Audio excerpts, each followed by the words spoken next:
በመጀመሪያ ኢራን ባለፉት 24 ሰዓት ውስጥ ብቻ በአሜሪካ ጀትና ድሮኖች ላይ ያደረሰችውን ጥቃት እንመልከት። በዚህም የአየር ላይ ውጊያ ቁንጮ ተደርጎ የሚወሰደውና በከባድ የቦምብ ጥቃት አቅሙ የሚታወቀው F-15E ተዋጊ ጀት ከሰማይ ተመትቶ መውደቁ ሲረጋገጥ፣ በቅልጥፍናው የሚታወቀው ሌላኛው F-16 ተዋጊ ጀት ደግሞ በደረሰበት ጥቃት በፋርስ ባህረ ሰላጤ ውስጥ ሰምጧል ተብሏል። ከዚህ ባሻገር በሁለት HH-60W ጆሊ ተብለው የሚጠሩት የነፍስ አድን ሄሊኮፕተሮች ላይ ጉዳት ያደረሰች ሲሆን ለምድር ጦር ድጋፍ በመስጠት ወደር የለውም የሚባልለት የA-10 ዋርቶግ አውሮፕላንም ማታ ተመቷል። ከዚህ ባሻገር እጅግ ዘመናዊዎቹ 3 MQ-9 ሪፐር ድሮኖችና አንድ ሄርሜስ ተብሎ የሚጠራው የስለላ ድሮንም ተመተው ወድቀዋል። ውጥረቱ በኢራቅ ሰማይ ላይ የታየ ሲሆን አንድ F-16 ፋይቲንግ ፋልከን እና 2 ሰማይ ላይ ነዳጅ የመቅዳት ተልዕኮ ያላቸው ግዙፍ ቦይንግ KC-135 አውሮፕላኖችም የአደጋ ጊዜ ምልክት የሆነውን ኮድ 7700 በማስተላለፍ አስቸጋሪ ሁኔታ ውስጥ መሆናቸውን ለተቆጣጣሪያቸው አስታውቀዋል። ኢራን ከራሷ ድንበርም ተሻግራ በኩዌት በሚገኝ አንድ የከባድ ጭነት አቅራቢው CH-47 ግዙፍ አውሮፕላን ላይም የድሮን ጥቃት መፈጸሟ ተሰምቷል። በተጓዳኝም 2 አይመቱም የሚባሉት የአሜሪካ የክሩዝ ሚሳኤሎችና በርካታ ፈንጂ አጥማጅ ድሮኖችን መታ እንዳከሸፈች ታውቋል። እነዚህ ጥቃቶች ባለፉት 24 ሰዓት ውስጥ ብቻ የተከናወኑ ናቸው። ከዚህ ሁሉ ክስተት በበለጠ ግን የዓለምን ትኩረት የሳበውና ትናንትና ትልቁ መነጋገሪያ የሆነው ርዕስ ታይቶ የማይታይ ወይም ስውር እየተባለ የሚሞገሰው F-15 ተመታ መባሉ ነው። ይህ ክስተት የኢራን የአየር መከላከያ መረብ አሁንም በስራ ላይ ነው ወይ የሚለውን ጥያቄ በአዲስ መልክ እንዲጠየቅ እያደረገው ይገኛል። ከዚህ ቀደም በተሰነዘሩት ጥቃቶች ሙሉ በሙሉ ወድመዋል ተብለው የተነገረላቸው እነዚህ የመከላከያ ስርዓቶች አሁን በድንገት ከየት መጡ የሚለው ጉዳይ የብዙ ወታደራዊ ተንታኞች ጥያቄ ሆኗል። ለመሆኑ ይህ በዘመናዊ ራዳሮች የማያዝ የተባለው ስውር ጀት እውነትም በኢራን የቴክኖሎጂ ወጥመድ ውስጥ እንዴት ሊወድቅ ቻለ የሚለው ጉዳይ መሰረታዊ ነው። በዛሬው ፕሮግራማችን እነዚህ መከላከያ መሳሪያዎች ከየት መጡ፣ እንዴትስ ጀቱን ሊመቱት ቻሉ የሚለውን ጥያቄ እንመልስላቸዋለን። እንደ ባቫር 373 እና ሆርዳድ 15 የሚባሉት የኢራን የሀገር ውስጥ የቴክኖሎጂ ውጤቶች ዛሬ ላይ የአሜሪካን እጅግ ዘመናዊ ጀቶችና ድሮኖች እየመቱ መሆናቸው ስርዓቱ አልጠፋም ብቻ ሳይሆን ይልቁንም ታድሰውና ተጠናክረው ወደ ስራ ገብተዋል የሚለው ጉዳይ ሚዛን እየደፋ መጥቷል። በመሆኑም የኢራን መከላከያ ስርዓት አሁን ላይ ያለው ጥንካሬ በምን ደረጃ ላይ ይገኛል የሚለውን መረጃ እንደ መነሻ አድርገን ስውሩን F-15 ጀት እንዴት አግኝታ እንደመታቸው በዝርዝር እናስደምጣቸዋለን። ለመረጃ ምንጭነት አርሚ ቴክኖሎጂን፣ ግሎባል ዲፌንስ ኮርፕን፣ ኤር ኤንድ ስፔስ ፎርስ መጋዚንን፣ ሮይተርስን፣ ዋሽንግተን ፖስትን፣ ፓላስታይን ክሮኒክን እና መሰል ታማኝ ዓለም አቀፍ መገናኛ ብዙሃንን ተጠቅመናል። አብራችሁን ቆዩ። በግንባታ ፍጥነታችን የምንታወቀው ዴማሆፕ ሪል ስቴት ከሾላ መብራት 50 ሜትር ዝቅ ብሎ G+16 በሆነው አዲሱ ሳይታችን በከፊል ግንባታ ከባለ 1 እስከ ባለ 3 መኝታ ዘመናዊ ቤቶችን ባለ 1 መኝታ 77 ካሬ በ15% ቅድመ ክፍያ ማለትም በ1.4 ሚሊዮን ብር ከፍለው ቀሪውን በግንባታ መሰረት በ2 ዓመት የመረከቢያ ጊዜ ውስጥ የሚጨርሱበት እንዲሁም የንግድ ሱቆችን ከ12 ካሬ እና ከ1 ሚሊዮን 800 ሺህ ጠቅላላ ክፍያ ጀምሮ እየሸጥን እንገኛለን። ለበለጠ መረጃ ከታች ባለው ስልክ ይደውሉልን።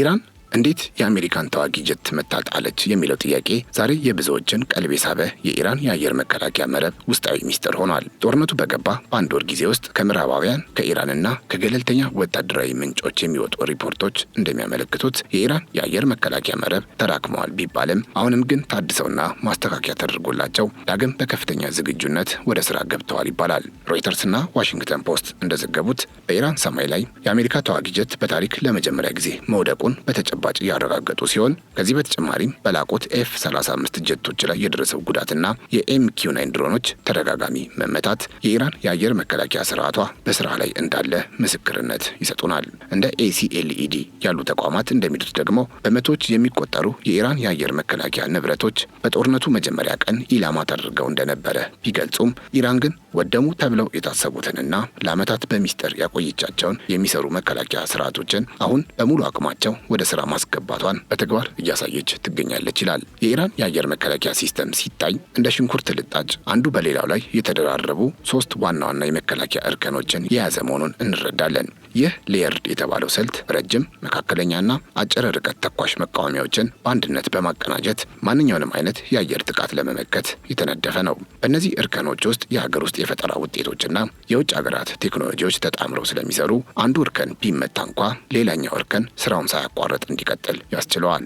ይህም ስርዓቱ በቀላሉ የማይበገርና ሁልጊዜም ቢሆን ለአደጋ ዝግጁ ሆኖ እንዲቆይ የሚያደርገው ዋነኛው የጥንካሬ ሚስጥር ነው ይባላል። በዚህም ከፍተኛውና የኢራን ኩራት የሆነው የረጅም ርቀት መከላከያው እርከን በሀገር ውስጥ የበለጸገውን ባባር 373 የተሰኘውን እጅግ ዘመናዊ የሚሳኤል ስርዓት በግንባር ቀደምትነት ይይዛል። ይህ ስርዓት እንደ አውሮፕላን፣ ጀት፣ ድሮንና የክሩዝ ሚሳኤሎችን በከፍተኛ ርቀት ላይ እያሉ ለይቶ የመምታት አቅም ያለው ሲሆን ተከታታይ መቃወሚያዎችን ይጠቀማል ይባላል። ፌዝ አሬ ራዳር የሚባለውን ስልት በመጠቀምም ከ200 ኪሎ ሜትር ርቀት በላይ ያሉ ኢላማዎችን በአንድ ጊዜ መቆጣጠርና ማውደም የሚችል የቴክኖሎጂ ውጤት እንደሆነ ይነገራል። ይህም ኢራን የራሷን ሰማይ ከሩቅ ሆና እንድትጠብቅና የጠላት አውሮፕላኖች ወደ ድንበሯ ሳይጠጉ እንዲቀሩ ለማድረግ የሚያስችል አስተማማኝ አቅም እንደሰጣት ይታመናል። መካከለኛው እርከን ደግሞ እንደ ሆርዳድ 15 ያሉ ተለዋዋጭና ፈጣን ምላሽ ሰጪ ስርዓቶችን ያካተተ ሲሆን እነዚህም ብዙ ኢላማዎችን በአንድ ጊዜ የመከታተል ብቃት አላቸው። ይህ ስርዓት በተለይ ራዳር በቀላሉ የማይለያቸውን ወይም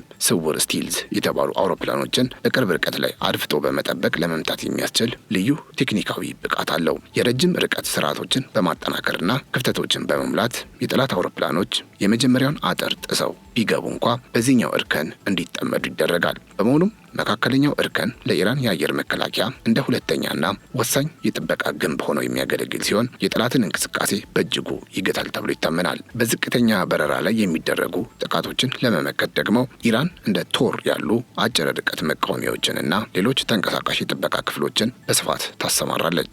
እነዚህ ስርዓቶች በተለይ ወደ ወሳኝ ወታደራዊና ሲቪል ተቋማት ቀርበው የሚመጡ ድሮኖችንና ሚሳኤሎችን በአየር ላይ ለመበተን ታስበው የተዘጋጁ የነጥብ ጥበቃ ወይም ፖይንት ዲፌንስ መሳሪያዎች ናቸው። እያንዳንዱ የጦር ሰፈርና ስትራቴጂካዊ ቦታዎች በእነዚህ አጫጭር መቃወሚያዎች ስለሚጠበቁ ጠላት በዝቅተኛ በረራ ሰርጎ ለመግባት የሚያደርገውን ሙከራ እጅግ አደገኛ ያደርግበታል።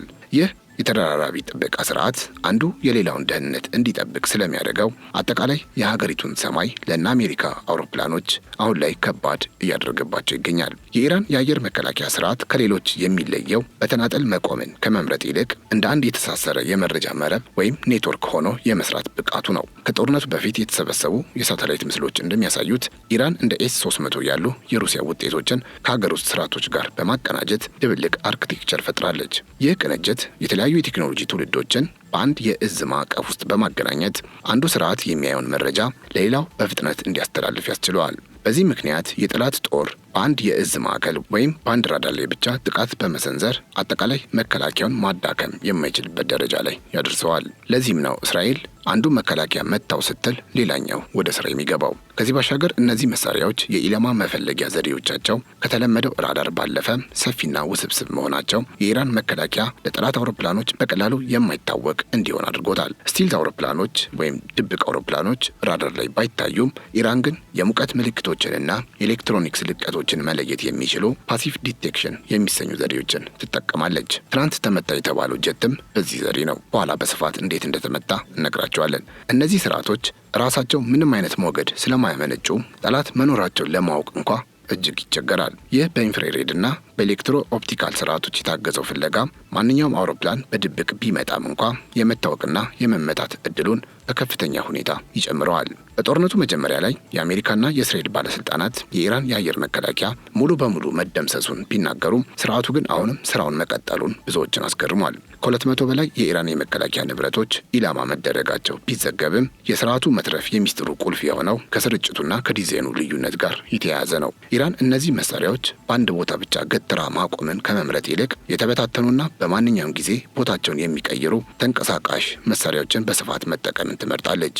ይህም እነ አሜሪካ የመጀመሪያውን ጥቃት ሰንዝረው ሲመለሱ ሌላ መከላከያ እንደገና ከሌላ ምሽግ ወጥቶ ራሱን አደራጅቶ ለቀጣይ ጥቃት ዝግጁ እንዲሆን ያደርገዋል። በዚህም የኢራን የአየር መከላከያ ስርዓት ሙሉ በሙሉ እንዳይፈራረስ ትልቁን ሚና ተጫውቷል። ተንቀሳቃሽነት ወይም ሞቢሊቲ በኢራን ወታደራዊ ስትራቴጂ ውስጥ እጅግ ወሳኝ ስፍራ የሚሰጠው ሲሆን አብዛኞቹ ማስወንጨፊያዎችና ራዳሮች በተሽከርካሪዎች ላይ የተጫኑ ናቸው። አንድ መቃወሚያ ሚሳኤል ተኩሶ እንደጨረሰ እነ አሜሪካ ቦታውን ለይተው ምላሽ ከመስጠታቸው በፊት በደቂቃዎች ውስጥ ወደ ሌላ የተሸሸገ ስፍራ የመንቀሳቀስ አቅም አለው። ለምሳሌ አዲሱ ባባር 373 የተባለው ስርዓት ማስወንጨፊያዎቹ ራሳቸውን ችለው እንዲሰሩ በመደረጉ የመመታት እድሉ ትንሽ ነው ይባላል። ይህ ሁኔታ እና አሜሪካ ኢላማዎችን በትክክል ለይተው ለማጥፋት የሚያደርጉትን ጥረት የሚያወሳስብ ሲሆን የመከላከያ ሰራዊቱ በማንኛውም ሰዓትና ቦታ ድንገተኛ ጥቃት እንዲሰነዝር እድል ይሰጠዋል። ሌላኛው አስገራሚው ነጥብ ደግሞ ተደጋጋሚነት ወይም ሪደንደንሲ የሚባለው ስልቷ ነው። ይህም የቆዩ የሶቪየት ዘመን መሳሪያዎችን ከአዲሶቹ የሀገር ውስጥ ቴክኖሎጂዎች ጋር ጎን ለጎን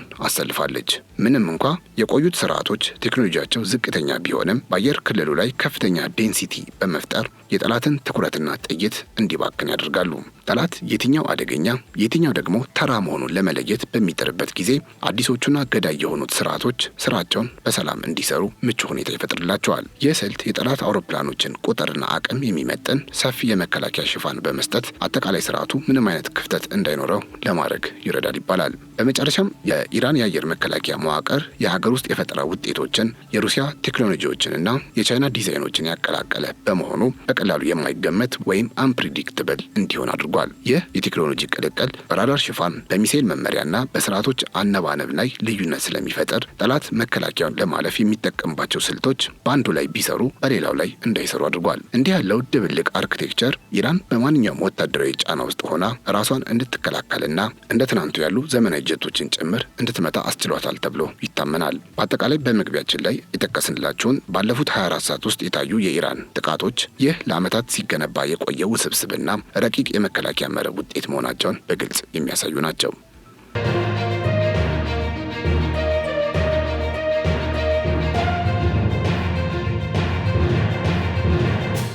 ታዲያ የአሜሪካው ስውር ጀት እንዴት ሊመታ ቻለ የሚለውን ሚስጥር ስንፈትሽ በመጀመሪያ የምናገኘው መለየት ወይም ዲቴክሽን የተባለውን ወሳኝ ምዕራፍ ይሆናል። ስውር አውሮፕላኖች ከራዳር እይታ ለመሰወር ቢሞክሩም የኢራን መከላከያ ግን ቀደም ሲል የጠቀስላቸውን ፓሲቭ ዲቴክሽን የተባለውን ረቂቅ ዘዴን ተጠቅሟል። ይህ ዘዴ የራዳር ሞገድን ወደ አውሮፕላኑ ከመላክ ይልቅ አውሮፕላኑ ራሱ የሚያመነጨውን የሞተሩ ሙቀትና ኤሌክትሮኒክ ምልክቶችን በጥቁር ሰማይ ላይ እንደ ፋኖስ ለይቶ ለማየት ይረዳዋል። ስለዚህ ጀቱ ራዳር ስክሪን ላይ ባይታይም እንኳ ከኃይለኛው ሞተሩ የሚወጣው ሙቀት በኢራን የኢንፍራሬድ ሴንሰሮች አማካኝነት የት እንዳለ ፍንጭ እንዲሰጥ አድርጎታል። ይህን የሙቀት መፈለጊያ ዘዴ ወይም ኢንፍራሬድ ሰርች ኤንድ ትራክ በምሳሌ ለማስረዳት በአንድ ጨለማ ክፍል ውስጥ ሆነው በባትሪ ብርሃን አንድን ሰው ከመፈለግ ይልቅ ያ ሰው በራሱ እሳት የለኮሰውን የሲጋራ እሳት እንደማየት ቁጠሩት።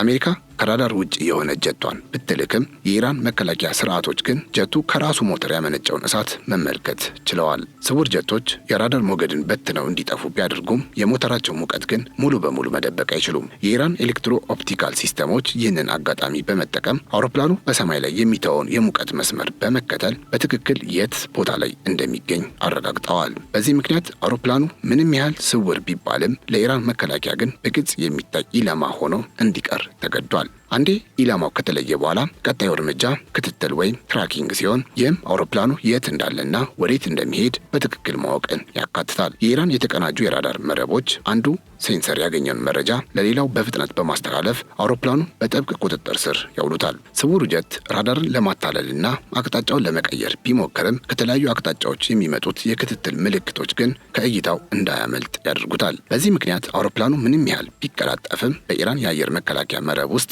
እንደተያዘ አሳ ሆኖ እንዲቆይ ተገዷል። ይህም ለጥቃት ምቹ እንዲሆን አድርጎታል። ሶስተኛውና የመጨረሻው ምዕራፍ ውሳኔና ጥቃት ወይም ኢንጌጅመንት ሲሆን እዚህ ላይ ቀደም ሲል የጠቀስንላችሁ እንደ ሆርዳድ 15 ያሉ መካከለኛ ርቀት መከላከያ ስርዓቶች ወደ ስራ ይገባሉ። እነዚህ ስርዓቶች ብዙ ኢላማዎችን በአንድ ጊዜ መምታት ብቃት ስላላቸው ከሌሎች ሴንሰሮች የሚመጣላቸውን መረጃ በመጠቀም በሚሳኤል የታገዘ ጥቃት ይሰነዝራሉ። ጥቃቱ የሚፈጸመው በተበታተኑና ተንቀሳቃሽ ማስወንጨፊያዎች በመሆኑ አውሮፕላኑ ሚሳኤሉ ከየትኛው አቅጣጫ እንደመጣበት መለየት እንዳይችል ያደርገዋል። ይህ ያልተጠበቀና ከተለያዩ አቅጣጫዎች የሚሰነዘር የጥቃት ስልት ስውሩ ጀት ራሱን ለመከላከል የሚያደርገውን ሙከራ በማክሸፍ በቀጥታ እንዲመታና እንዲወድቅ አድርጎታል። ከዚህ ባሻገር ኤር ኤንድ ስፔስ ፎርስስ ሜጋዚን እንደሚለው እጅግ የላቁ አውሮፕላኖች እንኳ ውጥረት ባለበት አካባቢ በተደጋጋሚ ሲንቀሳቀሱ ለጥቃት የመጋለጥ እድላቸው ከፍተኛ ይሆናል። ጦርነቱ በረዘመ ቁጥርና አብራሪዎች በተደጋጋሚ ተመሳሳይ የአየር ክልልን ሲጠቀሙ የአየር መከላከያ መሳሪያዎቹ የአውሮፕላኖቹን የበረራ መስመርና ልምድ በቀላሉ ይለምዱታል። ይህ የአሰራር ድካም ተብሎ የሚጠራው ሁኔታ የጀቶቹን ስውርነት ባህሪ ሊቀንሰው ወይም አብራሪዎቹ በቂ ጥንቃቄ እንዳያደርጉ ሊያደርጋቸው ይችላል። በዚህ ምክንያት ኢራን የጠላትን ድካም በማጥናትና ትክክለኛውን ጊዜ በመጠበቅ ያንን የማይደፈር የተባለውን ጀት መታ ልትጥል በቅታለች። በተጨማሪም የኢራን የአየር መከላከያ መረብ ባለብዙ ድግግሞሽ ድግግሞሽ ራዳሮችን ወይም መልቲ ፍሪኩዌንሲ ራዳርስ መጠቀም መቻሉ ለስውር ጀቶች ትልቅ የራስ ምታት ሆኗል። ስውር አውሮፕላኖች አብዛኛውን ጊዜ የተነደፉት በተወሰኑ ከፍተኛ የራዳር ድግግሞሾች ላይ እንዳይታዩ ተደርገው ቢሆንም ኢራን ግን ረጃጅም ሞገዶችን የሚጠቀሙ ራዳሮችን ታሰማራለች። እነዚህ ረጃጅም ሞገዶች የአውሮፕላኑን ስውር አካል አልፈው በመሄድ እንደ ትልቅ ኢላማ አድርገው ሊያሳዩት ይችላሉ። ምንም እንኳ እነዚህ ራዳሮች ለጥቃት የሚሆን ትክክለኛ ቦታ ባያሳዩም አውሮፕላኑ በሰማይ ላይ መኖሩን ግን ለጠቅላላው የመከላከያ ስርዓት ቀድመው ፍንጭ ይሰጣሉ። የኢራን ሚሳኤሎችም ቢሆኑ ራሳቸውን የቻሉ ባለ ሁለት መፈለጊያ ወይም ዱዋል ሲከር ቴክኖሎጂ ያላቸው በመሆናቸው ጥቃቱን እጅግ ገዳይ ያደርጉታል። ሚሳኤሉ አንዴ ከተተኮሰ በኋላ በራሱ ላይ ባለው ራዳር ብቻ ሳይሆን አውሮፕላኑ የሚለቀውን ሙቀት በመከተል ጭምር ኢላማውን ያሳድዳል። አውሮፕላኑ የራዳር መፈለጊያውን ቢያደናግር እንኳ ሚሳኤሉ ወደ ሙቀት መፈለጊያው በመቀየር ጥቃቱን በስኬት ያጠናቅቃል። ይህ የመከላከያና የማጥቃት ስልቶች ጥምረት እጅግ ዘመናዊ የተባሉትን የጠላት አውሮፕላኖች የመመታት እድል በእጅጉ ከፍ እንዲል አድርጎታል። በጥቅሉ የኢራን የአየር መከላከያ የመረጃ ትስስር ወይም ዳታ ሊንክ ብቃቱ እያንዳንዱን መሳሪያ እንደ አንድ አካል እንዲንቀሳቀስ አድርጎታል። ለምሳሌ አንድ ራዳር ኢላማውን ሲያይ፣ ሌላው ሚሳኤል ማስወንጨፊያ ራዳሩን ሳያበራና ሳይታወቅ መረጃውን ከሌላኛው ተቀብሎ ድንገተኛ ጥቃት ሊሰነዝር ይችላል። ይህ ዝምተኛ ጥቃት አብራሪው ሚሳኤል እንደተተኮሰበት እንኳ ሳይረዳው እንዲመታ ያደርገዋል። ይህ ስልታዊ ብልጠትና የቴክኖሎጂ ቅንጅት ኢራን የአየር ክልሏን በተቀናጀ ሁኔታ እንድትጠብቅና የዓለምን ወታደራዊ ተንታኞች ያስደነቀ ዕድል እንድታስመዘግብ አስችሏታል። ለማጠቃለል ያህል የአሜሪካ ስውር ጀት መመታት በአንድ ድንገተኛ አጋጣሚ የሆነ ሳይሆን ለዓመታት የታቀደና በቴክኖሎጂ የተደገፈ ውጤት ነው። ባለብዙ እርከን ፍለጋ፣ የተቀናጀ ክትትል፣ ተንቀሳቃሽ ማስወንጨፊያና የተደራራቢ የጥቃት ቀጠናዎች ተቀናጅተው የፈጠሩት ውጤት ነው ማለት ይቻላል። ይህ ሁኔታ በአሁኑ የጦር ሜዳ ላይ ማንኛውም አውሮፕላን ምንም ያህል ዘመናዊ ቢሆን እንኳ ጥንቃቄና ዝግጁነት በሌለበት ሁኔታ ውስጥ የመመታት እድሉ ከፍተኛ መሆኑን ያሳያል። የኢራን የአየር መከላከያ መረብ ይህንን እውነት ለዓለም በተግባር እንዳስመሰከረ የተነገረ ሲሆን በቀጣይም የቀጠናውን ወታደራዊ ሁኔታ የሚወስን ትልቅ ተዋናይ ሆኖ ይቀጥላል ተብሎ ይታመናል።